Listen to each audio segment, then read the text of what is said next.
Hey everyone, let's start what I eat in a day. দিনের শুরুতে ছিল জিরা মেথি ওয়াটার অ্যান্ড ওভারনাইট সোপ আমন্ডস। ওই ডিটক্স ওয়াটারটা খেয়েছিলাম 2 দিন, বাট একটু সমস্যা হচ্ছে, তাই রোজ খাচ্ছি না, আজ স্কিপ করেছি। দেন ব্রেকফাস্টে ছিল ওটস অমলেট এবং তার সঙ্গে দুধ চা এখনও ছাড়তে পারছি না। মিড মর্নিংয়ে ছিল কোকোনাট ওয়াটার, কী ছিল সেটাই ভুলে গেছি। যাই হোক, মিড মর্নিংয়ে ছিল কোকোনাট ওয়াটার, বেশ রিফ্রেশিং লাগছে এখন সামারে এটা খেতে। ওটস দুপুরেও ছিল ওটস খিচড়ি আর একটু ভেন্ডি ভাজা করেছিলাম আর মাছের ল্যাজা, আমার ভীষণ ফেভারেট। দেন বেজিল ড্রিঙ্কটা ঠিক আছে, ওটা চালাচ্ছি বিকেলে। এবং সন্ধেবেলায় ছিল আবার চা এবং মাখানা, এটা সুগার ফ্রি, চিনি নেই এর মধ্যে।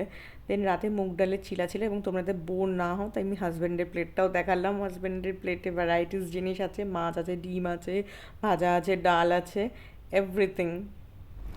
এখন রাত 12:30 বাজে, সারা পাড়া নিস্তব্ধ, খুব সুন্দর একটা হাওয়া দিচ্ছে, ফুরফুরে ঠান্ডা হাওয়া এপ্রিল মাসে। আর আমি এসেছি ব্যালকনিতে এখন জামা কাপড় মেলতে, এই অফিস শেষ হলো, ব্যালকনিতে জামা কাপড় মেলবো। আর এই হচ্ছে আমার ছায়াসঙ্গী।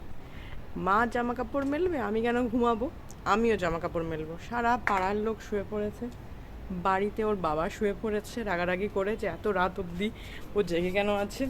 কিন্তু এই যে আমার ছায়াসঙ্গী মাকে একা ছাড়বে না, উনিও এসেছেন জামা কাপড় মেলতে।